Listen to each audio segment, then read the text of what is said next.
Well, hello, Jason. Hello. We're on the, I guess it would just be a back porch. It's now. going down. Let's go down.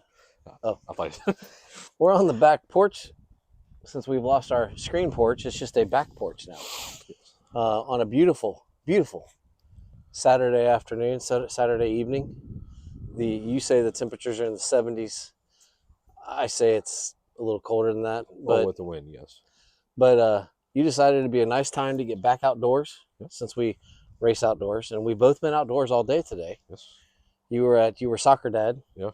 And I was athletic administrator today at Polk State. So let's talk some off-road racing. We're episode 5 of season 2 of the Beyond the Curve MX podcast goes off-road, and we're going to talk about Okeechobee. Okie dokie. Okie dokie, Okeechobee. By the way, congratulations. The road was much better this year. They did use the stuff that we had at the barn we talked about. But yeah, there's a lot of off-road news, and there's just a lot of motorcycle news going on right now. Yeah. A lot of it not necessarily affects the off-road world directly, but will peripherally. It's a tough word. Spell it. Yeah. P-E-R-I Show off. P-H-A-L, peripheral. I think that's right. And then L-Y. Peripherally. You got one of them college educations. I won't get past the first 2 letters. It's that whole F thing with the pH, but we'll get so it's fungus pH. But we were down in Okeechobee last weekend. We got a weekend off, and the next weekend we're at Indiantown. Yeah. Okay. Kudos to this club for opening up the open part of the racetrack so that fans could actually just wander around. Yeah. Kudos. Thank you, Palm Beach Track and Trail, for opening that up. I had the opportunity Sunday your son took me on a tour of everything that we could walk around. Yeah. And it was nice. He wanted me to run through one of the field sections. And I'm like, well, let's just walk the perimeter of the track here because I don't know what kind of animals are hiding in there. But I thought the track looked pretty good. It was a little dusty in some spots. You'll get into that, but you completed this one. Yeah. So that's always a positive. Yeah. Didn't hurt anything. Came home in one piece. So tell us about what was your perspective from this race last weekend as a racer? Well, overall, after having several days to analyze it and look at everything, I mean, it wasn't bad. I definitely felt like I could have did a little bit better, but considering I didn't do bad. I mean, I finished 8th in the class, and on time I was 21st overall, but I know actual position wise I was around probably 15th or so overall. So I mean, overall it wasn't bad. I mean, can't really complain. Just didn't really go the way I wanted it to go until the last lap, and at that point, then it was a little too late. So you mean that last lap charge you couldn't put it on? No, I mean it was just everybody was already gone. Like there was no making up that amount of time on anybody, but it's all right. So one of the premier senior riders did not win this weekend. He didn't win the last one either. No, but I guess he won his class. Yeah. And was displeased with the trophy. Yes. I thought the trophy was unique, but he was displeased with the trophy. It wasn't a cup, but it was a... I mean, looking at the picture of his, one end of it was already, I guess you say splintered.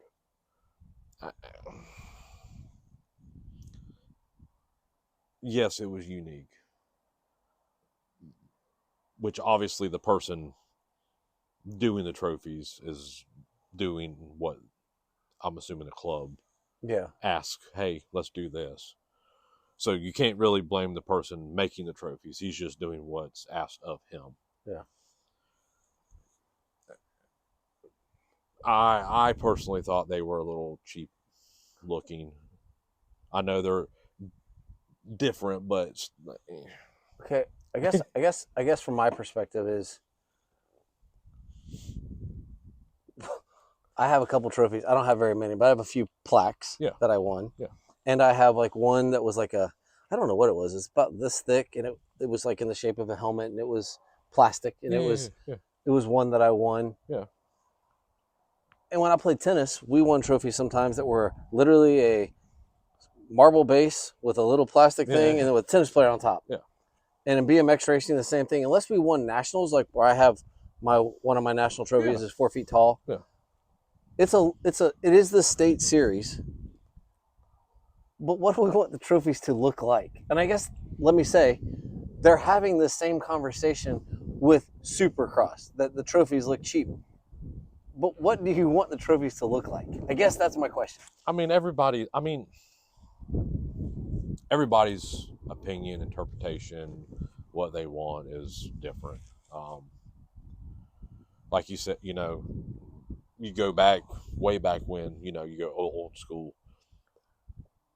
All the trophies were, yay tall, like actual Yeah, legit yeah, yeah. trophies, which is cool. Like if somebody was actually handing out legit, like that is something that is That unique. would be unique. Yes, Yeah, especially if they made a duplicate of a legit old style trophy of, yeah. I Um, don't even know if you can get those anymore. I'm sure you can. I mean, you just had to go to a trophy shop, Yeah. I'd assume. Um, you Scott, got can we make real trophies? Scott Dawson, can we actually make like like old school, old school, like, legitimate yeah, motocross yeah. trophy. Yeah, I mean, Can we make those? I mean, I'm sure. Well, it's just pieces put together, Yeah, yeah. really, is Oh, all it yeah, is. yeah, I don't know what the cost of that would be versus a yeah. plaque. I mean, I'm sure with that there is a difference. But what are we wanting? Like, people complained about the cups. I thought the cups were cool at Mondon Hill. I think the cup was cool. People complained about the cups. I have a couple unique trophies in there, and I have some regular old plaques. What do we want? Yeah, yeah. I mean, it's just another one of them topics that comes back to what used to work don't work no more. Yeah. It's time to standardize. Hey, this is what it is. I don't know if they're supposed to be doing it. I haven't seen it. I know Mindy's looked for it and hasn't seen it. Not saying it isn't there, but like they're supposed to have. Scott Dawson made List of, the big giant yeah, board of all the classes, how many they're going back. yeah. That's supposed to be out at every round too. That way, it answers everybody's questions. You ain't got to ask anything. Yeah. Um, I have not seen that out the last few rounds. And I'm not going to lie, I haven't walked up because I have no need to walk up to the Yeah, counter, so I haven't seen yeah. it. So it's just one of them extra things. But if we have I have no problem with people complaining. Can we, on top of our complaints, if you're going to complain, which you are, everybody's allowed to complain, can you also have a solution? Give us a picture of a trophy from another series that you think is cool. Let's price shop it and see. Like, are we wanting crystal bowls? Are we wanting, like, what are we wanting? Because Yeah, maybe those trophies did look cheap, but they're definitely unique. They were unique. they are. And They won't last because they're cedar. So unless you treat them periodically, yeah, it's going to rot. but how many of you actually keep? I mean, we actually went through at one point and peeled off all the things and just kept the metal parts and got rid Yeah, of the plaque part. I know some people do that. I mean, me personally, like I know my mom did that with all my dad's trophies, but she took the plates and stuff, all that stuff off. Um, but like mine, I will not get rid of any of mine. I will have a freaking storage unit with my trophies in it because it's like at the end of the day, like, That's your thing. well, it's just another thing to pass on. Like now, once you're dead and it's passed on, whatever happens happens. But it's like at some point, be like, here's these totes, go through them.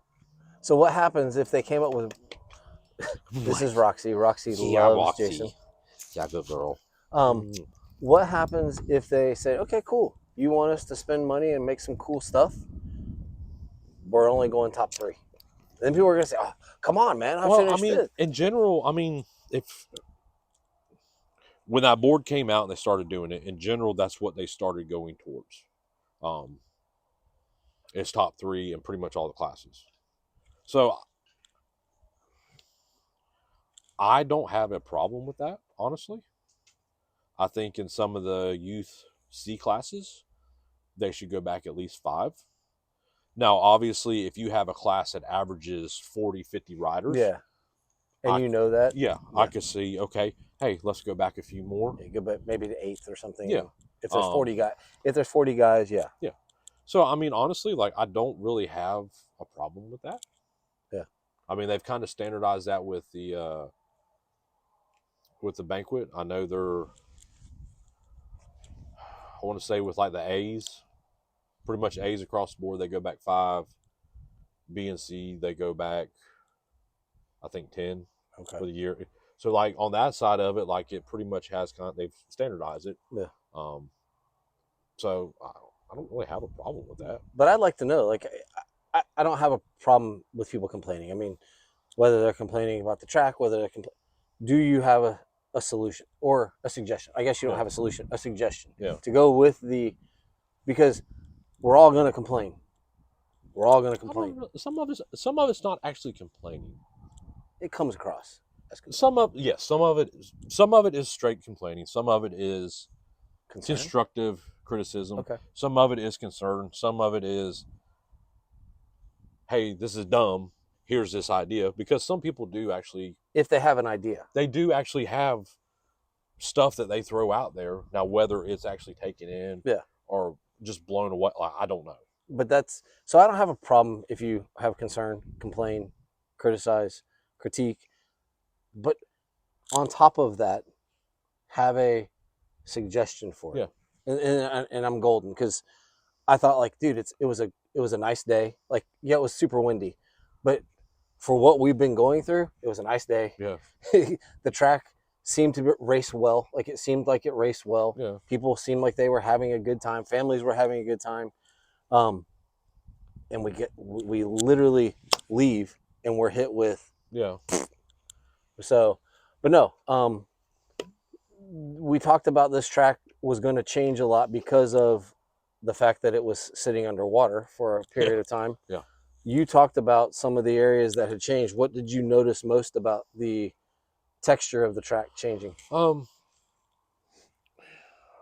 Obviously the super just silty, sandy areas stayed their normal selves, obviously. But a lot of the spots that have, it's not, I don't know what the hell it is. It's a grayish blackish dirt, right? Yeah, it's not loam, it's not sand, it's something mixed together. Some of them spots that before were softer were now harder, which obviously changes everything. And obviously, with a sand base and it dries out on top of something harder, now it's just silt and powder. Yeah. So now your traction in certain areas is gone. There were like that silty, sandy stuff. It was just super dry. You could run through a berm like that, and you just go right through it. The fields, well, not just the fields, there was numerous spots, and actually a lot of people commented on this. It got very, very choppy, where before it didn't really do like it did. I mean, obviously in some spots it would, but it was like everywhere you touched, it was just chopped. So more of like it held together in a lot of spots. It didn't break down and come apart. Okay. What were the sections, and I don't know what those bushes are called, where we kind of run through it, and it was always that blackish dirt? Yeah. What were those like? That's what I'm talking about. Like, what that used to be a little firmer, right? Well, used to, a lot of them spots were on the softer side. Yeah. Now several of them spots are kind of on the harder side. Okay. It's I don't know. It's weird. I've only ridden that track and it's been that silty and like it was a couple of times, but this time to me it was the worst of it. And I think it's just because of how dry it was. Yeah. And then it's dry, and then you mix in the wind, so it's drying it out and moving the dirt as you're racing. So I mean, it changed the whole time. After watching some of the couple videos from Saturday, and then seeing what it was like on Sunday.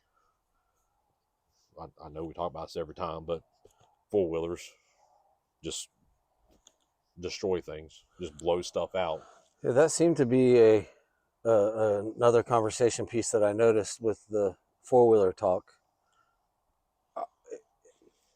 Is there a reason that we're having this continual conversation this year? Is there something that has transpired? Is there, because we got rid of the sportsman class and everybody had to go to where they're going? Is it now because we don't have the sportsman class to dig on, we're going after? I mean, I've always not been on the four wheeler side because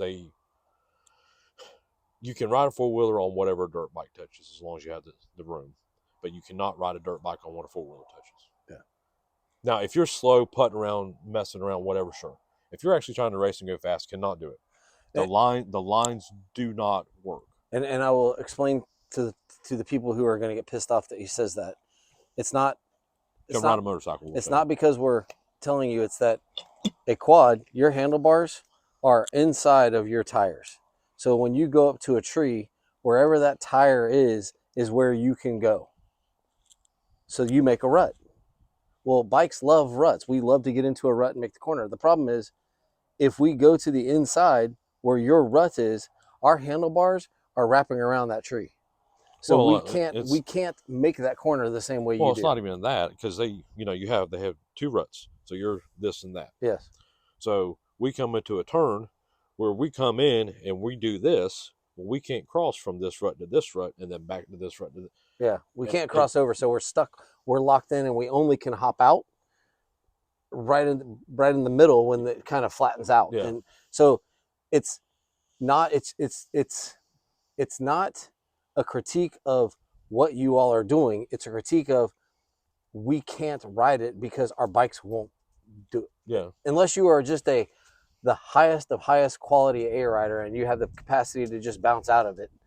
Even then, it's not. It's still hard. Yeah. It's still hard.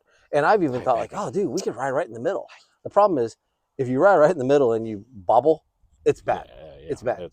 So, it's that being said, there are series that combine them, and I know FTR has gotten to the point they have really tried to minimize the shared track. They've tried to minimize the shared track. Hi, baby.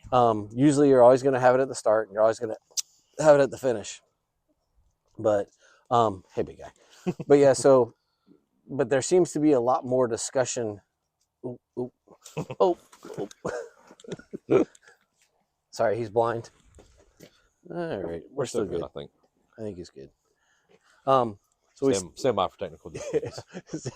But, so it just seems like it's been the discussion, the soup du jour this year of conversation. I mean, I think it's if you go back and if you're able to go back and actually look, it gets brought up multiple times every season, and it's the same arguments are being made.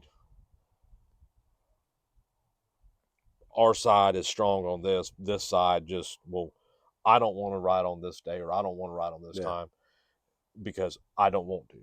There's not actually a legit reason. I don't know if you looked at any pictures, but like where Brianna was standing taking pictures on Sunday during the morning race. Mm-hmm. If you watch the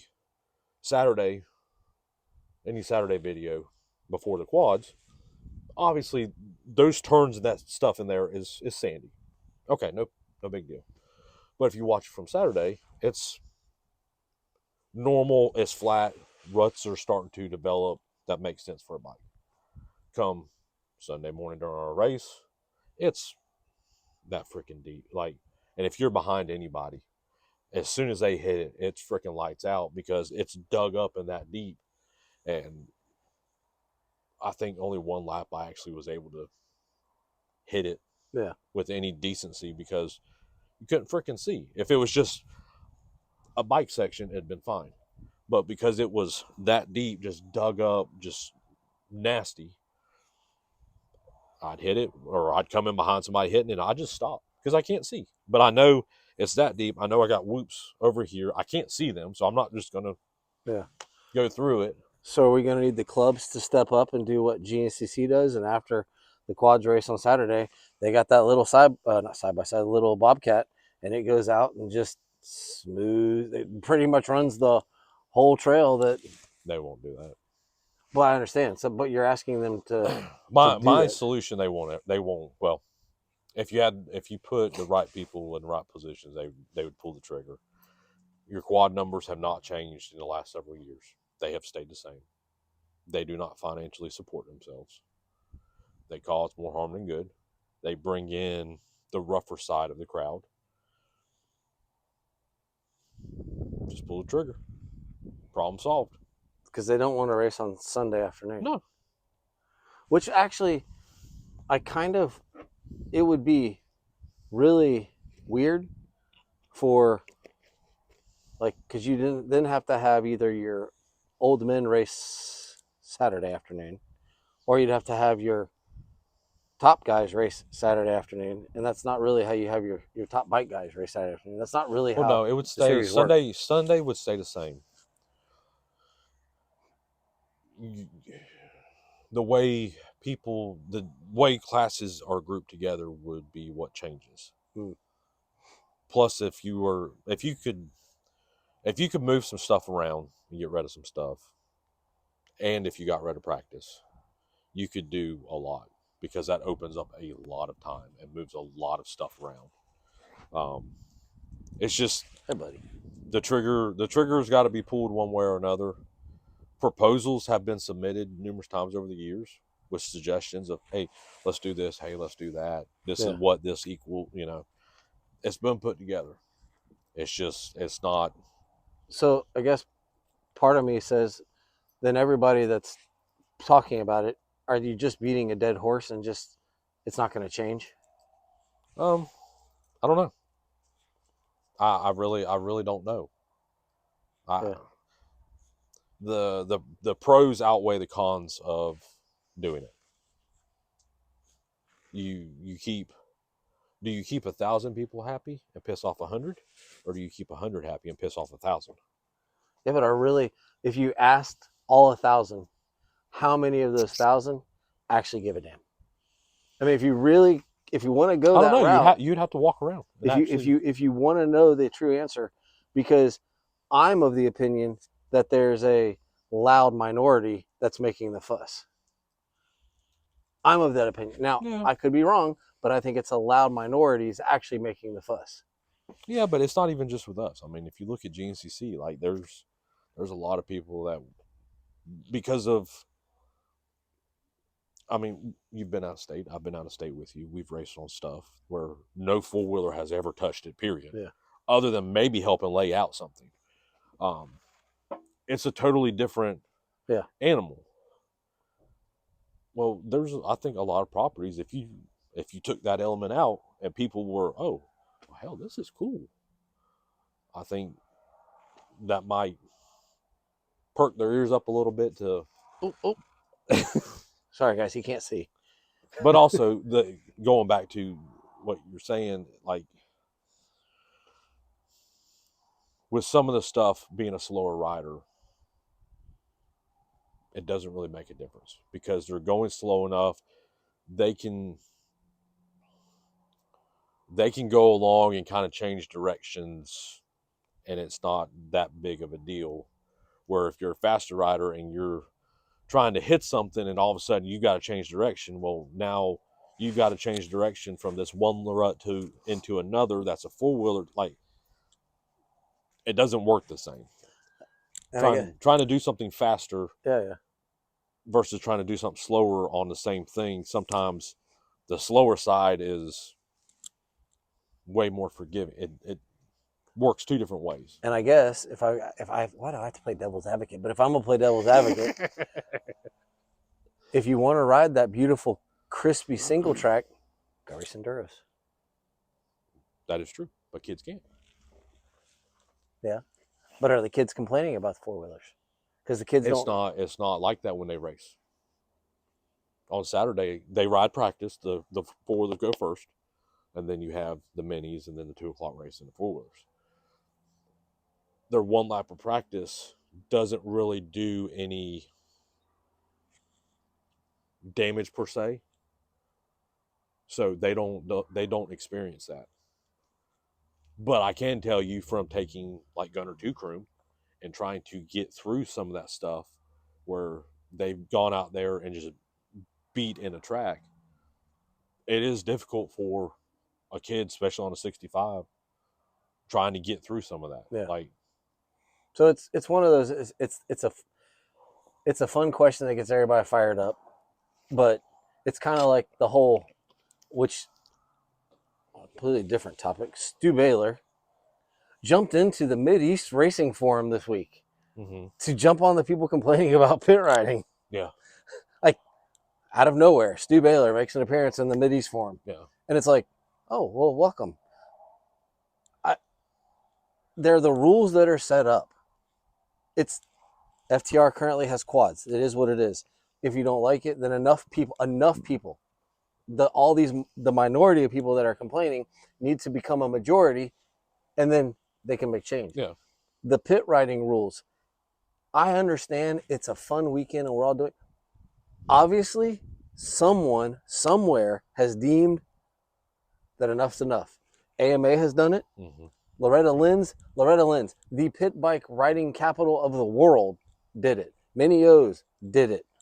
If they're doing it and other series are saying, hey, I understand there's a confusion on what you can and can't, but if they're doing it, there's a reason. There's a reason. And there's a difference. There's a difference between pit riding and pit racing. I think there's also not a problem with just get out and freaking walk, people. Well, that too. Just walk. I will say this. Unless you're handicapped. I will say this, though. And this is devil's advocate from a parent's side of it. You have a kid that needs to go to the start, whatever. You always go with them. You can't ride on the bike with them. Yeah. Because obviously the economics there don't work. So to go, if you're parked close, that's not a big deal. But unless the way it is now, unless you get there Friday, pretty much at any track, you have to park far off. Well, if you have, especially a newer kid, that's not comfortable going up there on their own because they're not sure they can find where they're whatever, there's no way to get them from point A to point B together. Yeah. By the time they get there, like you're, depending on where you had to park, like you're numerous minutes behind. You know what I'm saying? Oh, yeah. So I see the point. If I've got to park 10 acres away, if it's just me and my wife and we're doing whatever, okay, walking's fine.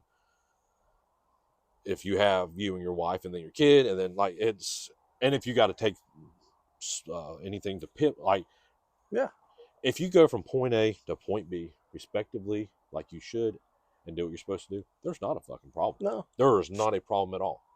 It's the people that are riding around on giant, well, they're side by sides, but let's just call them mini vehicles.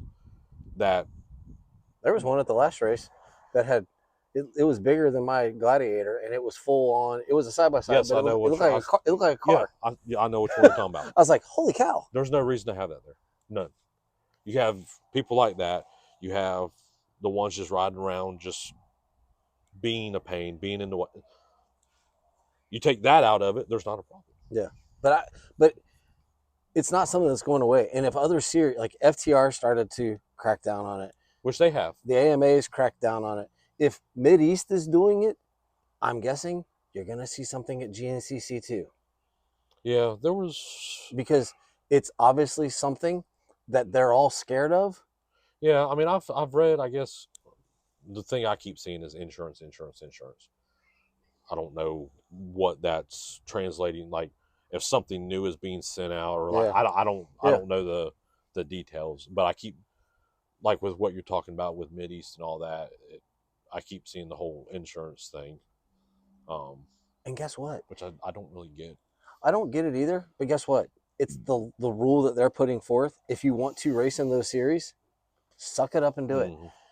If having your pit bike or your side by side is that important to you, go somewhere Yeah, else. Go somewhere else and do it. yeah. Like Which I it's know, like on was it Sunday? It was Sunday before you got there. I know there was 2 kids that showed up to the Pee Wee track on 65s and went out there. They made about 3 laps and they shut them down like they should. yeah. And then was it James Benton? I think he's over the Pee Wee stuff. He made a post Yeah. about like, and I was glad to actually see they actually did what Yeah. they're supposed to do. But it is what it is. Like it doesn't do any good to keep just throwing vitriol at it. It is what it is. Yeah, Like it's a rule. If you want to propose something or ask or learn or like I've just kind of accepted it because I don't have a pit vehicle yeah, anyway, yeah, but I've just kind of accepted like, oh, they must be doing that. But I will tell you, when I walked around Mini O's, it was much nicer. yeah. It was much nicer. I felt safe. I could actually walk and not fear I was going to get run over because the year before, Michelle and I about got leveled. Yeah. So Just give it time, and the e-bikes will take over, and yeah, it'll, the one wheels and yeah, everything. But it'll be a battery powered. hey, I will tell you at GNCC, that's something because everybody has the e-bikes there. Yeah, Dude, you better have your head on a swivel because those things go 25 miles per hour.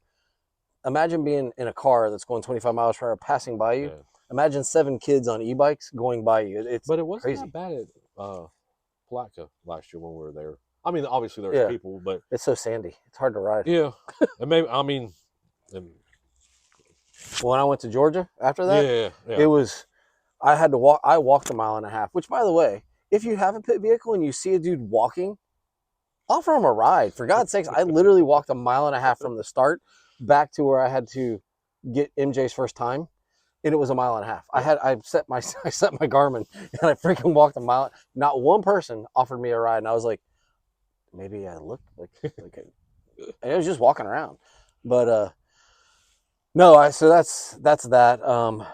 Speaking of team stuff, I think all the teams have now been introduced. Ampro did their introduction. Yeah, I saw that yesterday. Why was the one dude wearing? They're all wearing blue moose gear, and the one dude had on like orange moose gear. I don't know. I mean, that's the one running the J Day series. Okay. So I don't know if maybe his support level's different. I don't know. Yeah, it was like they're all in blue moose, and all of a sudden there's this guy in like the orange sun Yeah. moose gear. Which, as far as I know, he'll be the first individual actually like specific factory rider for that series. Oh, really? Now, like, there's been privateer teams, stuff like Yeah. that, and other factory that have shown up and raced those rounds. But as far as I know, like, there's never been a specific rider from a factory team designated to that series. And this has happened to us multiple times. You and I talk about something, and then the next day you'll send me a picture of, hey, here's the answer to that question we were looking for. Yeah. So Grant Baylor is riding for his brother's team. Yes. Which is still like, he was with Babbitt's for 2 years. And then before the end of this last season, he just disappeared. Yeah. And then all of a sudden, He's reappeared. there. Like, did you get hurt? Did something happen? Like, yeah. Did Kawasaki pull their money from Babbitt's to bring over Prada, which, from what I've gathered and seen, ain't worked out? He hasn't done super well And I yet. guess supposedly he's hurt today. He hurt himself. And, oh, did he? Yeah. Oh, he got wheeled off. Oh, his arm's in a sling. Oh, dude, so. it's been a rough week for the Supercross world. they have if there was a Netflix series right now, it would win because there's been a lot of shit in the Supercross world. But the off-road world, everybody's been announced, everybody's training, everybody's getting ready. We're literally less than a month away from the first race. Mm-hmm. Hey, off-road world, let's take it easy. We're watching Supercross self-destruct themselves. I will say this though, most of the GNCC guys are, in my opinion, way, way tougher than the Supercross guys. Yeah. I mean, look, Stu Baylor, when he broke his neck, he finished the freaking race. Yeah. Hey, Ryan Dungey did shift with his hand. Yes. I mean, he'd probably fit in fine out there. Yeah. I mean, he was smart. He didn't pull. He was smart enough. hey, I can still ride. Let me just stick this thing in third gear, and every once in a while I got to Yeah. reach down and do this over the triple. And I mean, that's still pretty amazing. yeah, But there's some. I won't. There's some that can handle it. But the off-road world, all the teams have been. I think we pretty much know where everybody's going. yeah, Whether it's GNCC or uh, NEPG, which by the way they announced, don't even bring your pit vehicles to the Sumterville. Just leave yeah. them. Like they're not even allowed. Which at the national, like, there's no, That's nice. They're nice setups. well, there's no need even to have one. Like, everything's right there, and Yeah. if you're chasing somebody, you're on roads with a vehicle. Yeah. Like, there's no reason to have anything there. That's the toughest part of a national enduro. If you actually have a chase vehicle, then you have to learn another map. Yeah, or just follow somebody. Yeah. That's easy. Just find somebody that looks like they know what they're doing. Follow them. But so that's pretty cool. Our next race is in Indiantown. Where are we at in Indiantown? Which facility are we? Are we at the the hunting place? No. That's further east. Okay. We're at the one on the west side or the east side of the lake. Oh, okay. Yeah. All right. Okay. I don't think I've been to that one. What's it? It's not the old L Cross place, is it? No. Oh, okay. No, you go Through Okeechobee. 98 in Okeechobee. You go through Okeechobee. When you come out of Okeechobee, you make the right on, was it 710, and go south. And you just go south, and then you make a right onto a residential street and go to the very end. I don't think I've been to this one. You may not have. I may not have been to this one. We've been there. We've been there about 6-7 years. It's a residential street. Maybe Yeah. I have. Maybe I have because I remember a residential street. As soon as you turn off 710, you go over railroad tracks. Yep. Okay. Yeah. Yeah. I have been there. I don't remember anything about it. What's it like? I think I even raced it and I don't remember anything about it.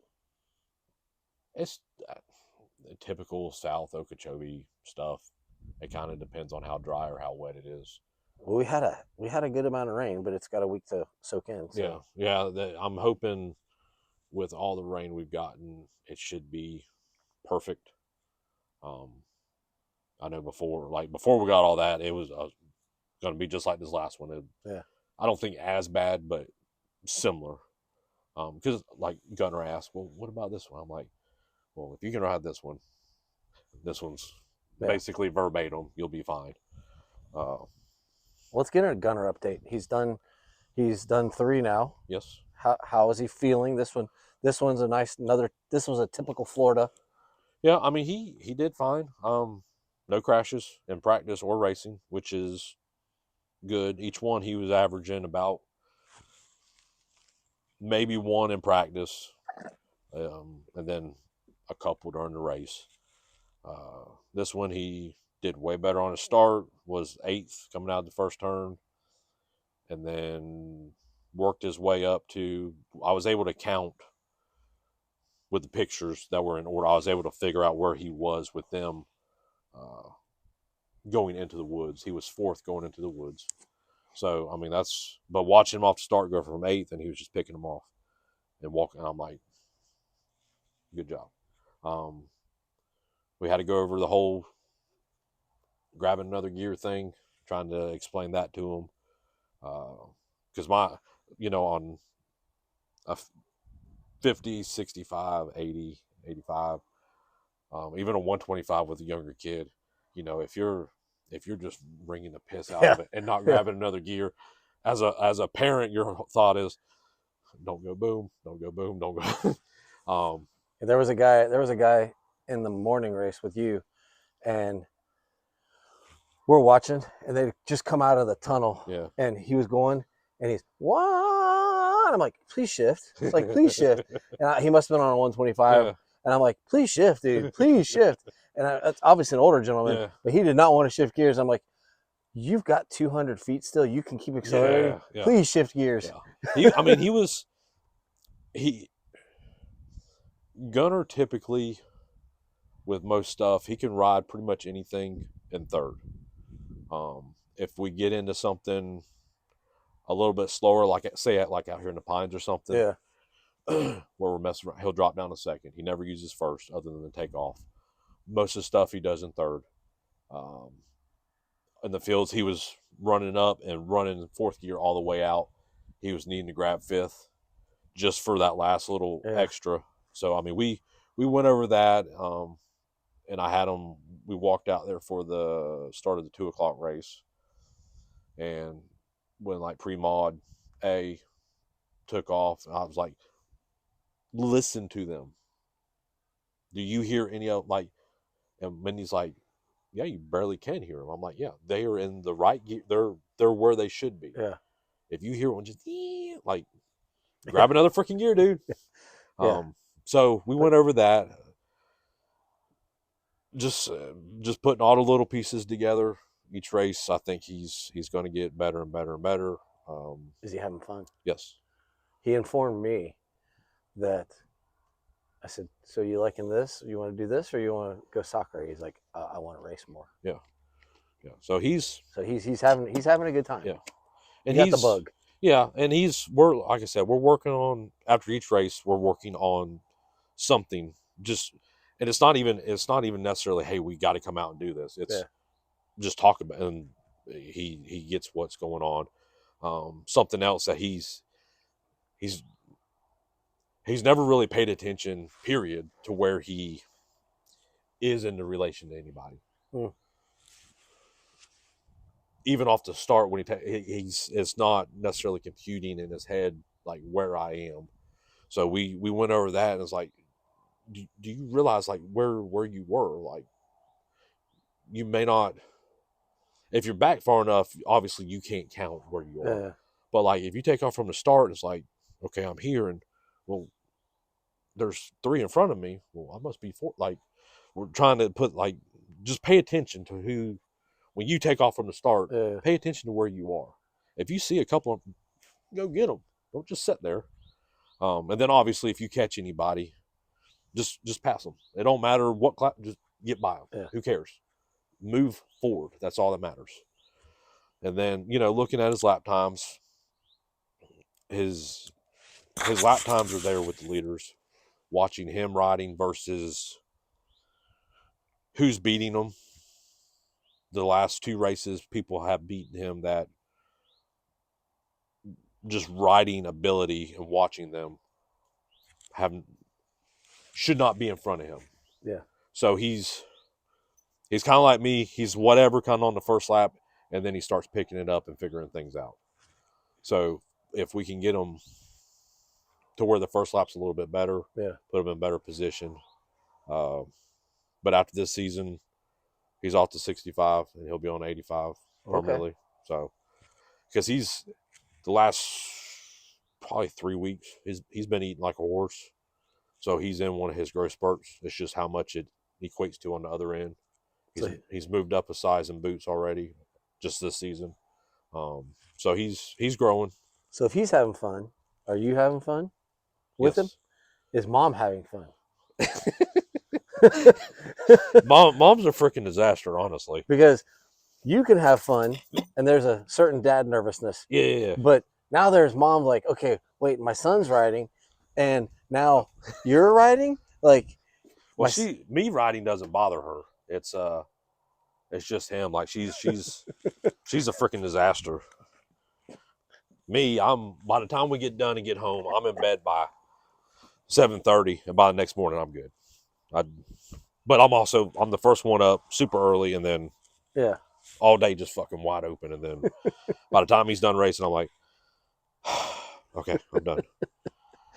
Well, I'm glad that it's worked out, because we've watched him grow up, and it was kind of like, I don't want to. I just want to ride with Dad. Well, the thing is that like there's lots of parts of that, because we'll ask him questions about past stuff, and he does not comprehend or remember any of it. So if he sees a picture, he may remember pieces, but he doesn't remember the whole event or everything. I'm like, do you remember like your very first motocross race, your first time racing on a motocross track? You won. And that's how it was, like, from there on out. Like, you were always up front. And like, he has no recollection of that. He can see a picture or a video of it, and like, he'll remember just random pieces of it. But actually, oh, I did this at 4 years old, or I did this at 5. Like he doesn't remember that. Well, I'm glad it's going well. So that's the roundup for FTR. We'll be in Indiantown next weekend. So season keeps marching on. There was some big news this week. Pierre Mobility Group, otherwise known as KTM, the CEO has excused himself. Mm-hmm. Um, I think he probably realized I made a uh-oh. yeah, but there's going to be pains. But for the consumer, they're not going to. The consumer isn't going to see anything different. They're getting their bikes. They're going to get parts. I think you're going to at some point, which obviously the 25 models, all that was already Yeah, set in line. So like this year, no, we're not going to see any change until probably September, October ish, when the 26 stuff starts yeah, circulating. I think that's where you will see the final or the initial end product of whatever's transpiring. Because like this year, you still have KTM, you still have Husky, you still have Gas. Now, like on the GNCC side, you have your factory KTM, you have your factory Husky. The Gas side is Flat Rock. I think it's Flat Rock, which is somehow I think tied to Landers. okay, I don't know how, but I yeah, saw something posted and they were in relation to each other. So your gas side is not a factory part mm-hmm. anymore. It's a support team, which on the GNC side, like I don't think that big of a difference. Yeah, Um, but the team sizes are shrunk down.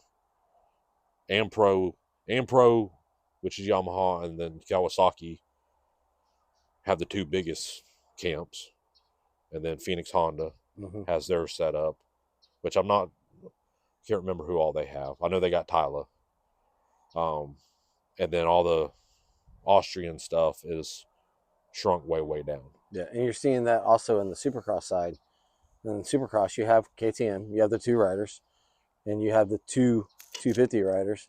But in Husky, you literally have uh, Stewart on the 450 side, and you have RJ Hampshire in the 250 side. Yeah, Gas, you have Ryder DiFrancesco, who went away in an ambulance in a practice crash, and you have Barsha, yeah, and they've even switched to the Rockstar Gas mm-hmm. because Ducati has already been tied in with Yeah, TLB. for So Troy Lee, yeah, so there's already that transition, and it's those teams have shrunken already. So I just think the consumer is like, oh man, you're still going to get your parts. The parts are going yeah. to be there. Yes, because there's other behind the scenes legal stuff like when you produce this bike, you have to be able to supply XYZ Yeah, for X amount of years, and it's like 15, 20 years. Like it's a decent yeah. number. And guess what? If the bike is good this year, which they're proving that it's pretty solid, who cares if they come out with a brand new model next year? Get that bike better. I don't think they are. I think I think they're going to be on the back pedal side of things for a couple years, And that's okay. which honestly would probably be a smart decision Yeah. because there's no reason in reinventing the wheel every 2 years. Well, hell, they do it every year with the factory edition and Yeah, this and that. And it's like, dude, just slow down. yeah, Slow down. Other news, Kawasaki put out a teaser about two stroke. yeah. It's supposed to be, I guess, announced tonight. I don't know if it was announced today or tonight. I'm not sure. I haven't seen anything like official Okay. say anything. But supposedly there's news coming out. And are we guessing it's a 300 or a 250? Or if they're coming out, or is it going to be a trail bike? Yeah, I mean, There's a market. oh god, yeah. And that's I mean, I can't tell you how many two strokes were off road racing last weekend. there. Lots of them. There's so many models from a lot of these brands that have been made that even back in the day, you had like with Kawasaki, you had the KDX 200 and 220, all that stuff, and You had a the KD80 too. yeah, well, I mean that was back in the 80s. I mean on up into the 90s, Oh. you had the KDX 200 and the 220, and the motors were great. The chassis were very finicky, very hard to. Nowadays, there's a lot more resources Yeah. that you could correct these things. Back then, it was only a couple. Well, there's But one group that says the KDX 200 is a great pre-mod bike.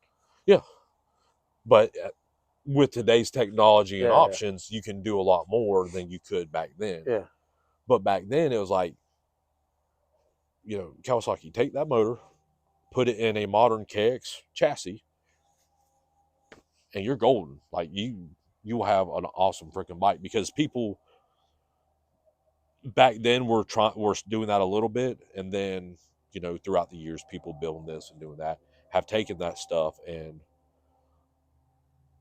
reproduce what the factory should have produced, and they're awesome bikes. It's just like the KTM 200. There's lots of people that have taken that motor and putting that motor in different chassis, and said it makes it a completely different animal just by changing the chassis, yeah. because it will respond differently.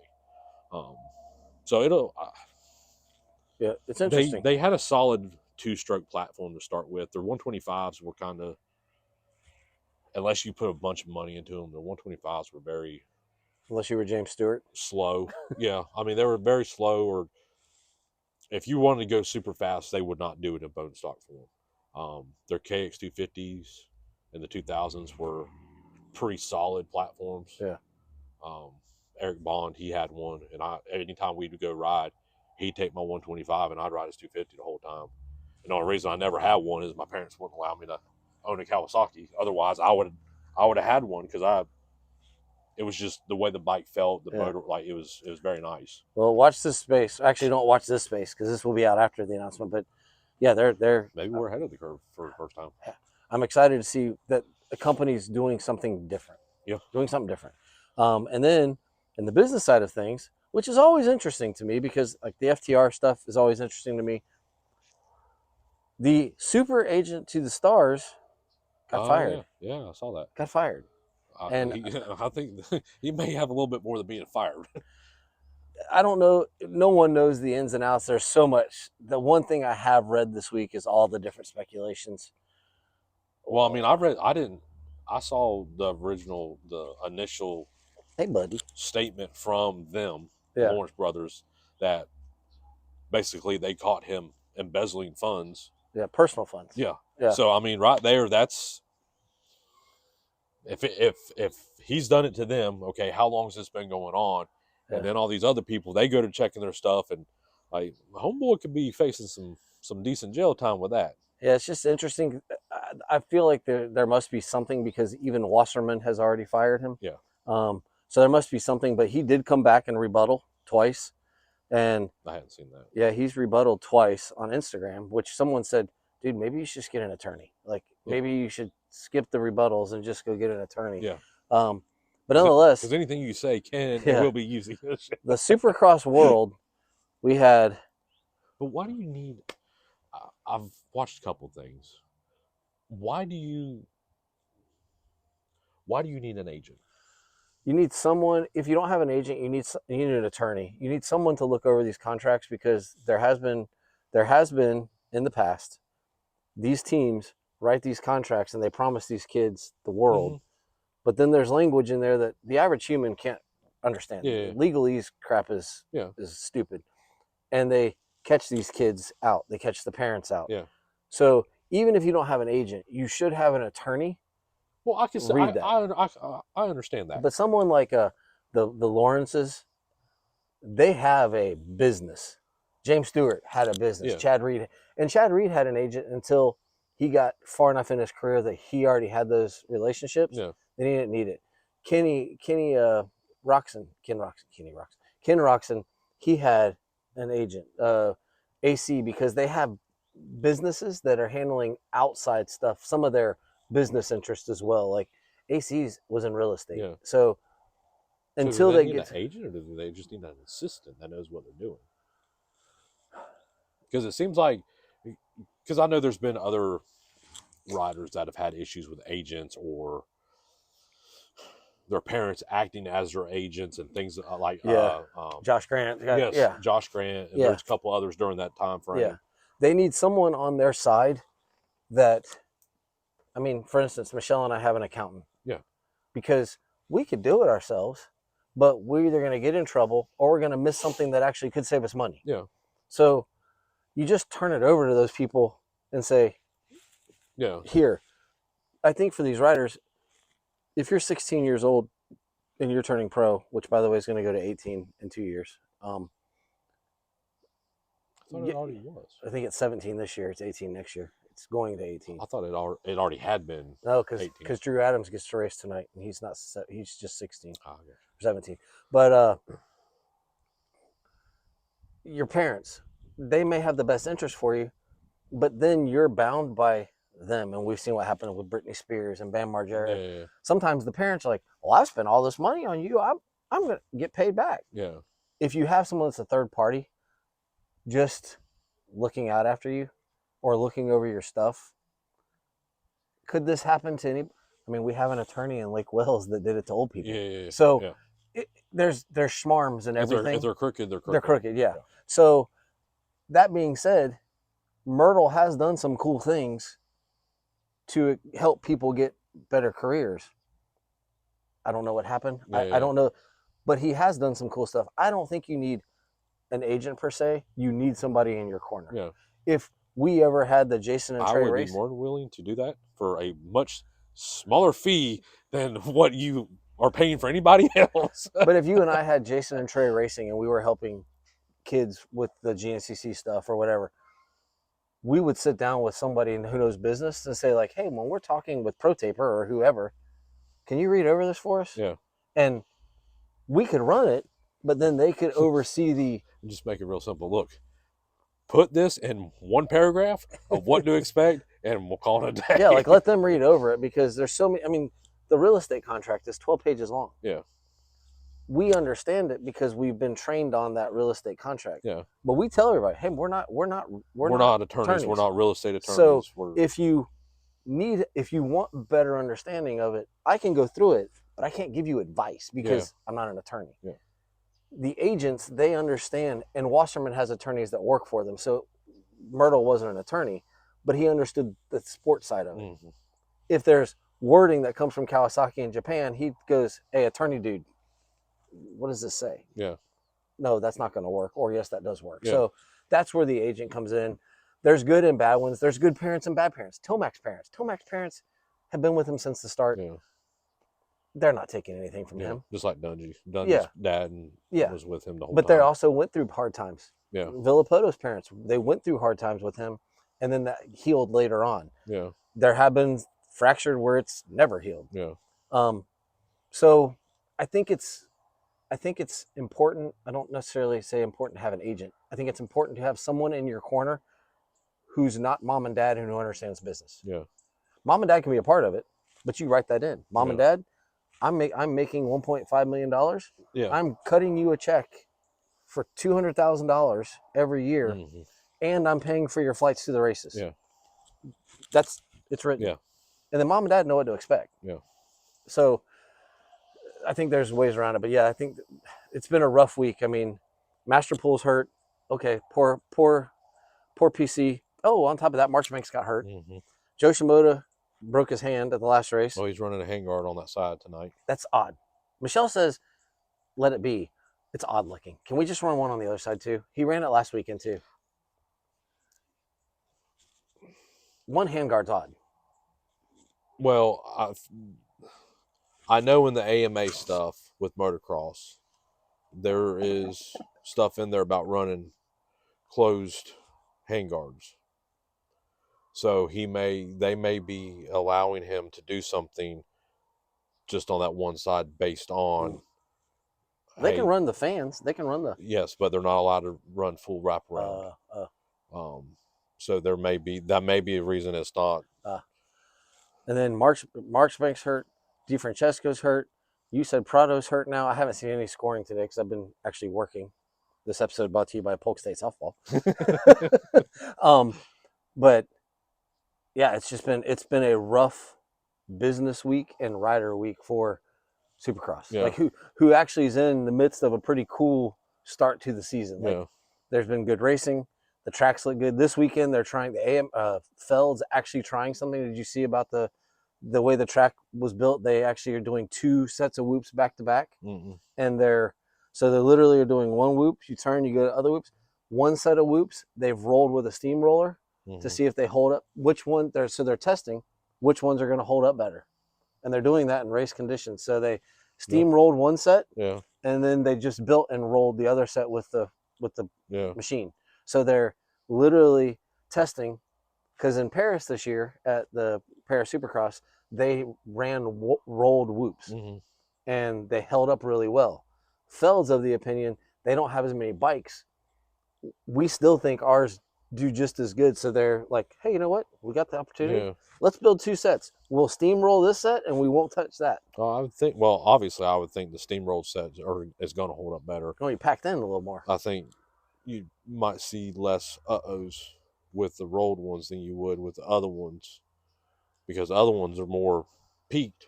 So when you screw up, you're not hitting something rounded or whatever. You're hitting another peak surface, and it goes from there. Some Yahoo on X was like, yeah, now great, we got steamroll whoops. Now when the kids fall, they're hitting something. No, they're steamrolled. They're packed in. When those tires hit those whoops, they're still going to eat into the. Yeah. It's just dirt. Yeah. It's just steamrolled. It's just packed in. Just packed. Yeah. So it's still going to eat them up. Yeah. And they're not going to fall in the whoops. They're going to fall off the. Not one person falls in the whoops. They fall off the whoops anyway.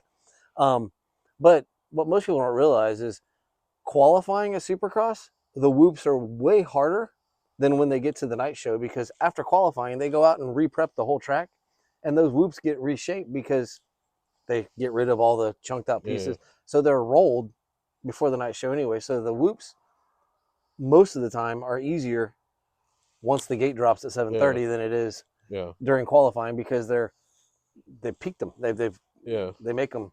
So think about that back in the early 2000s when the whoops weren't just massive. How big were those damn things? For qualifying. Yeah, if they were that big. And there was more than 7 or whatever it is. Yeah. So that's interesting. So we'll see. That starts here in 2 hours. We've got 2 hours before the gate drop in A2, and then for us, it's just preparation for Indiantown. Yeah. I keep wanting to say Indian Lake. It's Indiantown. Although Indian Lakes would be a nice race too. Yeah. Out there. Yeah. I think that would be. Actually, we should do a River Ranch property owners race. Oh, and a hunt camp.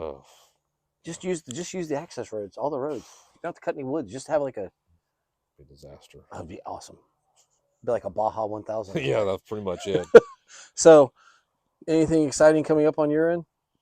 No, just this last week with it being cold and everything, and trying to get everything done, because I've got class all this next week, so I have no time to do anything.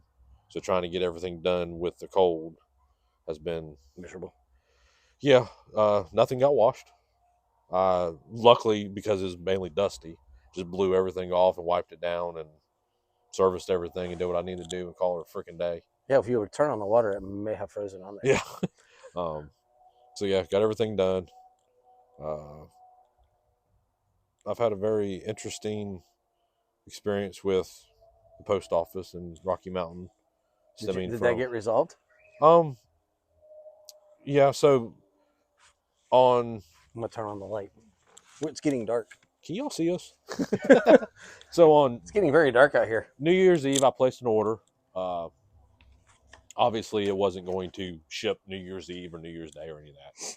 So after a couple of days, tracking all that's generated, and then like the next day, when it should have moved again, it delayed because of weather or whatever. So then, which it was generated for the post office. So right after this transpired, I placed another order. Came out FedEx, shipped, no problems. So as the FedEx one's moving and everything, I get it. I get in contact with Rocky Mountain. Hey, it's lost. I get to run around. No, it's because of the weather and da-da-da-da-da. And I'm like, well, y'all just sent me another order from the same facility, but you sent it through FedEx. I got it, no problem. Like, it's lost. The whole time I'm in contact with Lori down here, and same thing. She only can see what I can see, which I find that very odd. So we go back and forth, back and forth, back and forth. There's my daughter. Finally, uh, Rocky Mountain. I talked to the right person in Rocky Mountain. They start a lost item tracking deal. She finally does it, and within 24 hours, would you imagine whenever you got a big order, all of a sudden the box is freaking found. Oh, So with everything in it? so in this time period, I've already replaced the order. I pieced together the order through eBay, cheaper than what buying from Rocky Mountain. So I've already told right, look, when it gets here, it's coming right back. So the order gets delayed again because the order's in freaking Miami, which no reason for that box to go to Miami at all.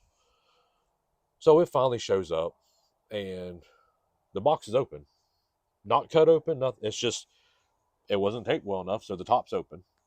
So I open it up. Everything somehow is still freaking in there. The box isn't damaged, or it's just open. Open. So tape it back up. I get in contact with Rocky Mountain, and I'm like, hey, just need to send it back. Da, da, da, da. And of course, they try to give me the whole. I'm like, look, this is what happened. I'm sending it back. I need to return stuff. Well, that's going to be this much, and that want me to pay for the return. And I'm like, I kind of went off on. I'm like, so hold on, you and the post office screwed this up. Refused to accept that y'all lost. You didn't lose, but the post office lost. But you used them, and you want me to pay to send it back. Well, I'm like, and I finally just take it out of whatever. And I told him, I said, who do I need to talk to when I call? So as soon as I got off the computer with them, I call Rocky Mountain, and I told the girl, I'm like, I need to talk to somebody in charge. I don't know if you have somebody over shipping and all that stuff. That's the supervisor. She's like, well, can you give me a brief rundown of what's going on? I just kind of I laughed at her. I'm like, here's the deal.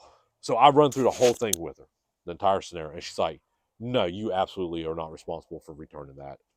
And she went right in and changed whatever, and she's like, no, you're not paying for that. I'm like, was that so hard? And I thanked her. I'm like, thank you for doing your freaking job and actually listening. Like, I, I know you, Rocky Mountain, didn't lose the order, Yeah. but you use a company that Is struggling. yes. And I made it very, I told her, I said, where I am in Florida, I said, we have a big issue with the post office. I said, I even have issues sometimes getting my mail, which we do. We are, like saying with y'all, Yeah. we are a week behind everybody else, Yeah. which makes no freaking sense. So I just kept I'm like, look, don't use the freaking post office. Quit using them. Yeah. Or at least coming to Florida, don't use them. Use FedEx. So yeah, I got that all resolved. Got that sent back, and slowly, basically, I was ordering pieces to do 3 bikes. So then I had to piece together all that because I had to wait. Now, as the weather kind of screwed some things up, so as the weather cooperates, get things situated and taken care of. So, Well, we're almost to the end of January. mm-hmm. So you need to get all your stuff organized because you're going to have another one in the garage here soon. Because once January is over, mine's coming. Well, that's simple. So Yours is real. Well, we only got one. Well, we only have one race in February, okay. and then we only have. I'm sorry, one hare scramble, one enduro, and then what? I think 2 races in March, one hare scramble and one April. enduro. Yeah, so I mean, for the most part, it's all open. Well, and then you sparked an interest in getting Smoky back going for pre-mod because I didn't realize that my 2-stroke is going to be 20 years old this year. Yeah, it's already 20 years old. And it sounds kind of fun. Yeah. But I need Jason's biased. I need those of you who race pre-mod Is it really that much fun? Because I see you guys on these old bikes. Is it really that much fun? Am I going to have fun if I go race on Saturday? Yes. So You'll actually the track is way easier. It's not as beat up. I'm not worried about easy. Well, I know, but it changes things, and you will finally ride a track before the quads screw it up. So you will see it. You will be able to see both sides. Yeah. Okay, this is what it looks like on Saturday, and then you watch a video from Sunday, or you ride Sunday, and you're like, "Holy shit!" Like, yeah, it is funner. Just like with anything, as long as your stuff's done right, it's no big deal. Yeah. Well, the guys that have problems are the ones that don't build their stuff right. And well, you actually excited Michelle about that. She's like, that could be kind of fun to see the two-stroke. To see the two-stroke run again. She said, yeah, that'll be fun. So, yep. But we're gonna first focus on getting the four-stroke back up and running. Yeah. But yep. So I guess the next podcast will be sometime after Indiantown. Yeah. So and then we'll have to determine if we're gonna go watch GNCC or whatever in March. Oh yeah, we're going. I figure if I can get off. I have a real job now. Yeah, but it's only one day. Yeah. Just take it. I think you're allowed to have a Sunday. Oh, is it on? Oh, that's right. It's on Thursday. Yeah. Oh, yeah. Yeah, you're good. Yeah, I'm good. I'm good. I thought it was. I keep thinking it's on Thursday. No, that's the alligator enduro. Yes, alligator's on Thursday. Yeah, which I probably won't go to. Yeah. You gonna race it? Yeah. Well, I'll plan on it. Well, maybe I'll take off Thursday. Well, guys, I think that. Look, get a banner. We'll hang it on side the truck. Oh yeah. I can do that. Public relations event. Yeah. Yes. Yeah, we need people involved. But that's it for this week. This is episode 5 of Beyond the Curve, the MX podcast goes off road. That is Jason Crowley, the ever-present, opinionated son of a gun who I call my friend. I am Trey. This is brought to you, as always, as Michelle and Trey Real Estate and Full-Service Property Management, which we will be the owners of starting February 1st. So life is happening. Life is moving on.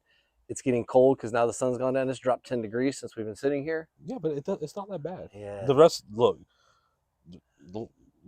of this last week is what it's a little cool. Yeah, but we started in the daylight. We finished at nighttime, and it's time for some dinner. I smell bacon. So we'll talk to you after Indiantown. Everybody get out there and ride, and we'll talk to you soon. Bye-bye.